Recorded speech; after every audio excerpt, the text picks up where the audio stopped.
สิ่งสิ่งสลามันสิ่งยื่นหมู่มันค่ะเนาะอันนี้ก็สิ่งออกมันค่ะเนาะสิ่งอ่านสิ่งออกมันค่ะ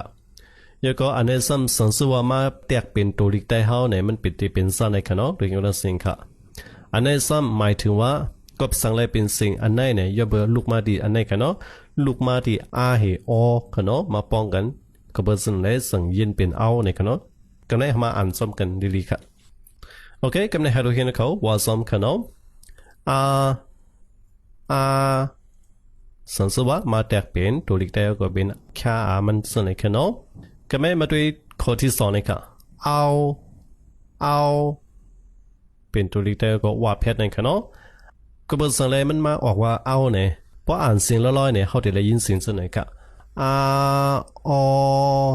เอาเอา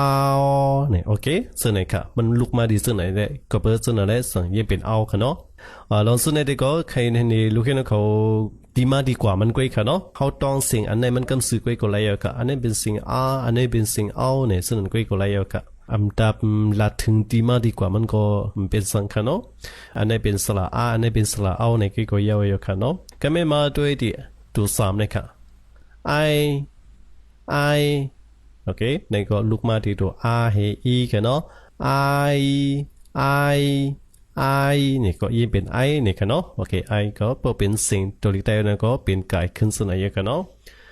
โอเคกำเนิดมาด้วยข้อที่สี่นี่ค่ะอันอ่านว่าว่าเป็นลิกแต่ก็เป็นหน้าเพชรอันนั้นก็หน้าอาปอดหน้าเพชรนั่นอยู่กันเนาะกำเนิดมาด้วยข้อที่ห้านี่ค่ะอังเฮงาเพชรค่ะเนาะ NG ก็งาเพชรค่ะเนาะแตกเป็นสิ่งแต่ก็เป็นงาเพชรเลยก็งาปอดงาเพชรนั่นอยู่ค่ะเนาะโอเคตัวต่อเนี่ยอันเป็นตัว R ในเดมีกันไหนกุยค่ะเนาะ R เอาไออันอังโอเคนี่สิ่งออกมันค่ะเนาะอันนี้ก็เป็นที่มาดีกว่ามันค่ะเนาะอันนี้สัมเป็นตัวแตกเสียงลิกได้มันค่ะเนาะสืบในกว่าตั้งนานได้ก็กูเต็มบอสับเลี้ยงนี่กูขอกูกำเยอะค่ะเนาะย้อนเพราะว่ามันได้ยาวหลายๆกว่าค่ะเนาะเปิงลงมันได้เข้าหลูหูจักเสียงออกอันไหนกว่าค่ะเนาะเสียงออกอันไหนก็เป็นสัญญาเยอะค่ะเนาะกันในเข้ามาด้วยข้อที่หกนี่ค่ะอันเป็นอในค่ะเนาะตานอยู่มือมันเป็นอค่ะเนาะอก็เป็นอิสอาคานั่นเองค่ะเนาะอิสอาคาคำว่าอันเดียวอ่านว่าโอในก็มีกันนะออโอโอององโอเออูมารอกันก็พออ่านทึ่งๆกันเนาะโอโอ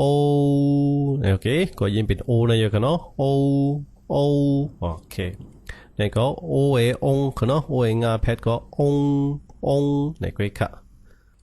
อันหยาบกันเนาะสิ่งออกมันก็กำเนิดสืบมาด้วยแทงคอที่เก่าในกันเนาะตานยูมูก็สันสวัสดิ์แต่เป็นตุลิแต่ก็ตื้อซองต่างว่าเพชรนั่นเองกันเนาะมาด้วยข้อที่สิบนี่ค่ะเอ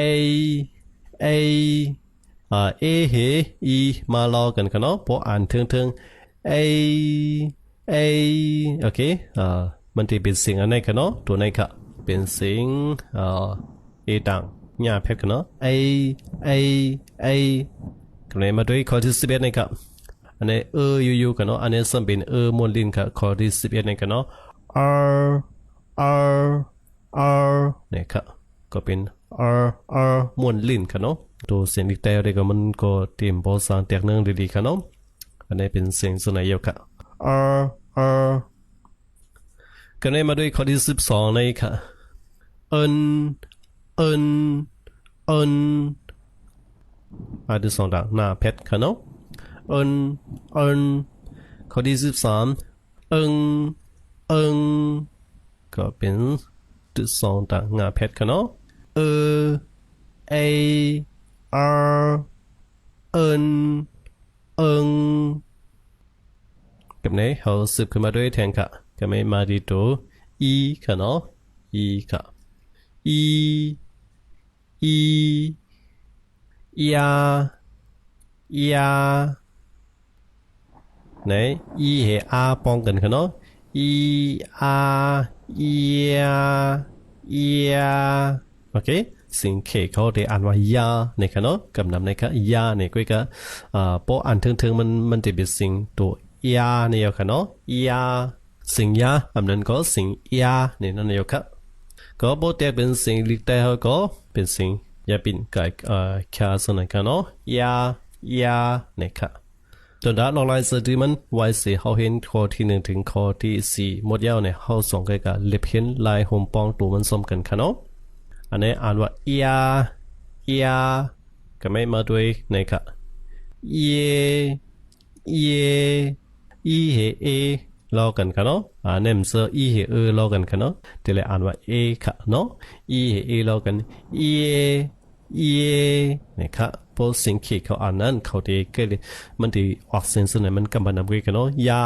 เยโยนะครับก็ก็มันลุกมาที่ในกันนะเฮอาเฮเอก็ยาเยนะครับโอเคก็เสียงมันง่ายๆกันเดียวครับกับได้มาด้วยแทงค่ะเฮอูเนี่ยเขเขาสิ่งเขนั้นที่อ่านว่าโยนะครับเนาะยังบอกสั่งเลยว่าโยเนี่ยยังบอกว่ามือกูปอกนั้นมันมีส่วนไหนกันเนาะตัวเต็มมันของมือกูปอกนั้นค่ะเนาะเฮโอมาลอกันค่ะกุยกะ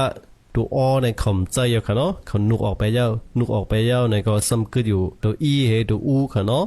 สิ่งออกมันซ้ำเขาซ้ำขึ้นเอาเปิงเก่าว่าก็บ่ซึ่งนั่นแหละเขาสั่งอ่านว่าโอโยนะครับเนาะเขาอ่านว่าโยนะครับกุยกะตัวเนี่ยปกติจะตื้อมันจะเสียงโอค่ะเนาะมันออกเสียงตัวโอค่ะเนาะมันออกเสียงตัวอิวค่ะตัวเนี่ยค่ะเนาะเปิงแตกมันคูเดลาเนี่ย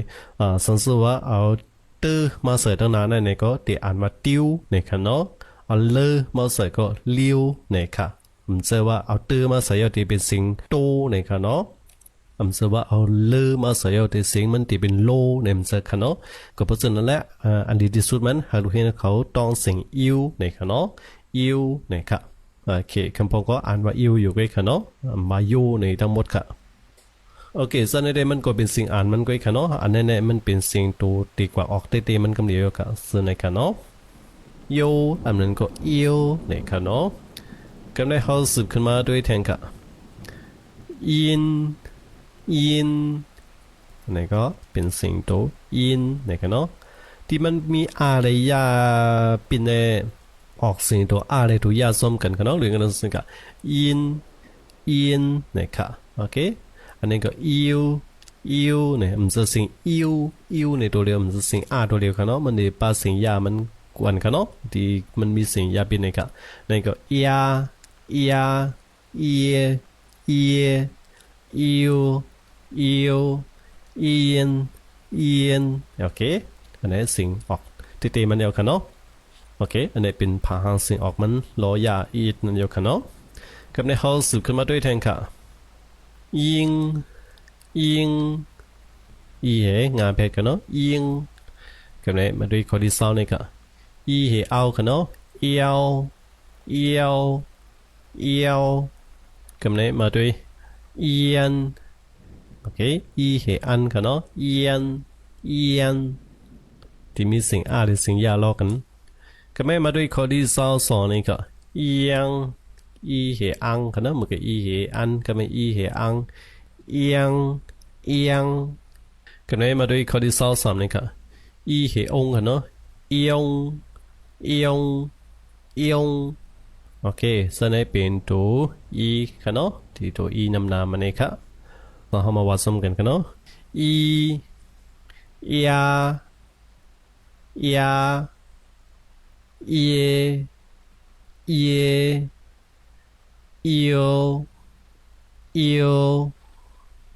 อิน